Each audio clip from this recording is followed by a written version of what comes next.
क्या होगा अगर मानव इतिहास की सबसे बड़ी विपत्ति हिंसा से शुरू नहीं हुई, या युद्ध से, या यहाँ तक कि घृणा से भी नहीं?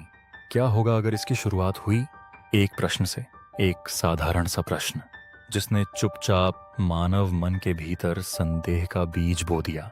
एक ऐसा प्रश्न जिसने अंततः पूरे संसार की नियति बदल दी। और यह सब हुआ एक स्थान में जिसे एदन कहा जाता है। शुरुआत में संसार पूर्ण था।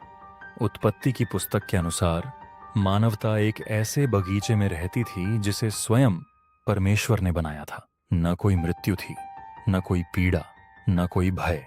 जो कुछ भी अस्तित्व में था उसे बहुत अच्छा कहा गया था। लेकिन इस पूर्ण संसार के भीतर एक रहस्यमय वृक्ष भी था। एक ऐसा वृक्ष जिसके बारे में परमेश्वर ने मनुष्य को आज्ञा दी थी कि उसका फल न खाएं, और बहुत जल्द एक और रहस्यमय प्राणी प्रकट होने वाला था।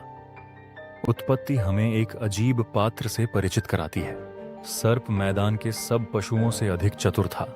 यहाँ जो इब्रानी शब्द प्रयोग किया गया है वह है नखाश। इस शब्द का अर्थ है सर्प, लेकिन प्राचीन इब्रानी भाषा में इसका अर्थ यह भी हो सकता है जादू करने वाला, फुसफुसाने वाला, या धोखा देने वाला। यह संकेत देता है कि यह प्राणी केवल एक साधारण जानवर नहीं था। यहाँ कुछ और अधिक बुद्धिमान और रहस्यमय कार्य कर रहा था। यहाँ एक दिलचस्प बात पर ध्यान दीजिए। सर्प अपनी बात किसी आदेश से शुरू नहीं करता, वह शुरू करता है एक प्रश्न से। क्या सचमुच परमेश्वर ने कहा है कि तुम बगीचे के किसी भी वृक्ष का फल नहीं खा सकते? सुनने में यह साधारण लगता है, लेकिन वास्तव में यह धोखे का पहला कदम था। सर्प परमेश्वर की आज्ञा को थोड़ा सा बदल देता है। परमेश्वर ने कभी नहीं कहा था किसी भी वृक्ष का नहीं, उन्होंने कहा था सिर्फ एक वृक्ष। लेकिन अब संदेह का बीज बोया जा चुका था।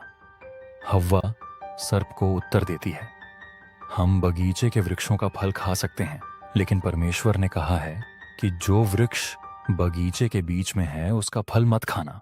लेकिन यहाँ एक दिलचस्प बात होती है। हव्वा कुछ ऐसा जोड़ देती है जो परमेश्वर ने कभी नहीं कहा था। वह कहती है, और उसे छूना भी मत। परमेश्वर ने ऐसा कोई आदेश नहीं दिया था। सच्चाई पहले ही बदलने लगी थी। अब सर्प अपना असली उद्देश्य प्रकट करता है। वह निर्भीक होकर परमेश्वर का विरोध करता है। तुम कदापि नहीं मरोगे। यह मानव इतिहास में दर्ज पहला झूठ है, और यह झूठ सीधे परमेश्वर के चरित्र पर हमला करता है। असल में सर्प कह रहा था परमेश्वर पर भरोसा नहीं किया जा सकता। फिर आता है असली प्रलोभन, क्योंकि परमेश्वर जानता है कि जिस दिन तुम इसे खाओगे तुम्हारी आंखें खुल जाएंगी और तुम परमेश्वर के समान हो जाओगे, अच्छे और बुरे का ज्ञान रखते हुए। यह प्रलोभन केवल फल के बारे में नहीं था, यह था परमेश्वर के समान बनने का। शक्ति, ज्ञान, स्वतंत्रता। हजारों साल बाद भी यही रणनीति फिर दिखाई देती है। मत्ती के सुसमाचार अध्याय 4 में एक और सामना होता है। इस बार शैतान और यीशु के बीच एक बार फिर शत्रु वही हथियार इस्तेमाल करता है, प्रश्न, संदेह और वचन की विकृति। रणनीति कभी नहीं बदली।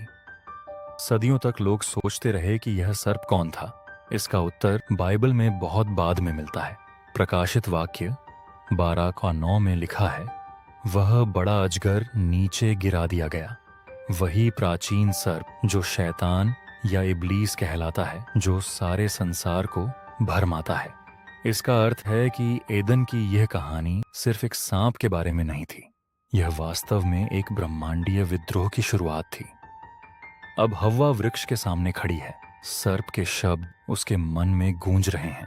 फल सुंदर दिखाई देता है, ज्ञान का वादा अत्यंत आकर्षक है, और मानवता एक ऐसा निर्णय लेने वाली है जो आने वाली हर पीढ़ी को प्रभावित करेगा। लेकिन आगे जो होने वाला है वह और भी चौंकाने वाला है, क्योंकि बाइबल एक अजीब बात कहती है। स्त्री ने देखा कि फल अच्छा है, लेकिन अचानक वह अलग क्यों दिखाई देने लगा? और वास्तव में यह रहस्यमय फल क्या था? यही अगला रहस्य है।